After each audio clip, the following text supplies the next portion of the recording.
오늘은 2022년 11월 6일 연중 제32주일 평신도 주일입니다. 성부와 성자와 성령의 이름으로 아멘. 루카가 전한 거룩한 복음입니다. 그때에 부활이 없다고 주장하는 사두가이 몇 사람이 예수님께 다가와 물었다. 스승님, 모세는 어떤 사람의 형제가 자식 없이 아내를 남기고 죽으면 그 사람이 죽은 이의 아내를 맞아들여 형제의 후사를 일으켜 주어야 한다고 저희를 위하여 기록해 놓았습니다. 그런데 7 형제가 있었습니다. 마지가 아내를 맞아들였는데 자식 없이 죽었습니다. 그래서 둘째가, 그 다음에는 셋째가 그 여자를 맞아들였습니다. 그렇게 7이 모두 자식을 남기지 못하고 죽었습니다. 마침내 그 부인도 죽었습니다. 그러면 부활 때 그 여자는 그들 가운데 누구의 아내가 되겠습니까? 7이 다 그 여자를 아내로 맞아들였으니 말입니다. 예수님께서 그들에게 이르셨다. 이 세상 사람들은 장가도 들고 시집도 간다. 그러나 저 세상에 참여하고 또 죽은 이들의 부활에 참여할 자격이 있다고 판단받은 이들은 더 이상 장가드는 일도 시집 가는 일도 없을 것이다. 천사들과 같아져서 더 이상 죽는 일도 없다. 그들은 또한 부활에 동참하여 하느님의 자녀가 된다. 그리고 죽은 이들이 되살아난다는 사실은 모세도 떨기나무 대목에서 주님은 아브라함의 하느님, 이삭의 하느님, 야곱의 하느님이라는 말로 이미 밝혀주었다. 그분은 죽은 이들의 하느님이 아니라 산 이들의 하느님이시다. 사실 하느님께는 모든 사람이 살아있는 것이다. 주님의 말씀입니다. 그리스도님 찬미합니다. 그러면 부활 때 그 여자는 그들 가운데 누구의 아내가 되겠습니까? 주님의 기도에서 핵심이 되는 구절을 하나 꼽는다면 아버지의 뜻이 하늘에서와 같이 땅에서도 이루어지소서라고 말할 수 있습니다. 결국 우리가 바라고 노력해야 하는 가치는 이 세상이 하느님 아버지의 뜻대로 살아가는 것이니 말입니다.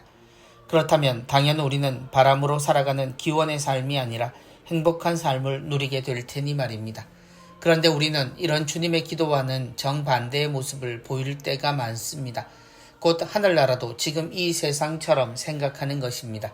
그래서 우리가 그리는 하늘나라는 이 세상에서 중요하게 생각하는 것들로 채워지거나 그려질 때가 많습니다. 부활이 없다고 주장하는 사두가이. 만약에 이 세상에 살만하다라고 생각하는 사람이 있다고 해봅시다.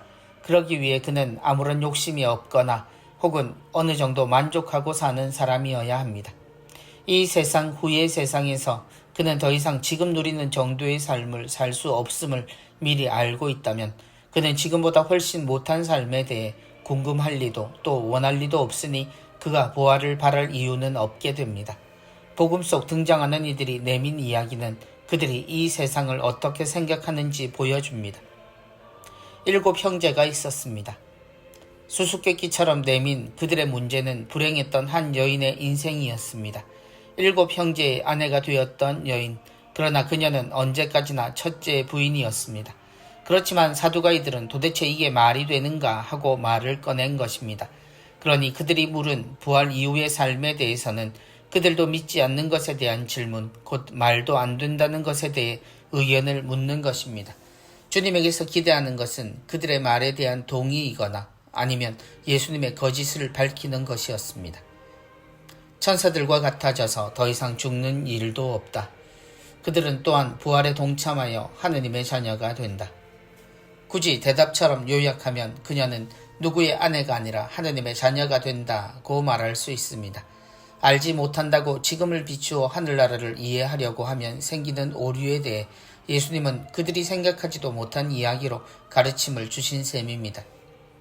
유령성어를 보내는 우리들입니다.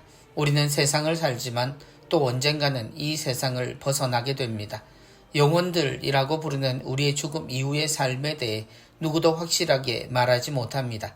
경험의 영역이 아니기 때문에 그렇습니다.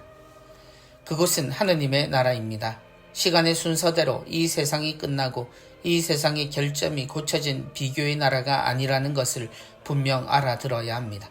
그리고 하나님 안에 모두가 함께 서로 사랑하며 살아가는 세상은 아직도 세상에서 사두가이의 처지에서 사는 사람들에게 그렇게 매력적이지도 못할 것이라는 것은 분명합니다.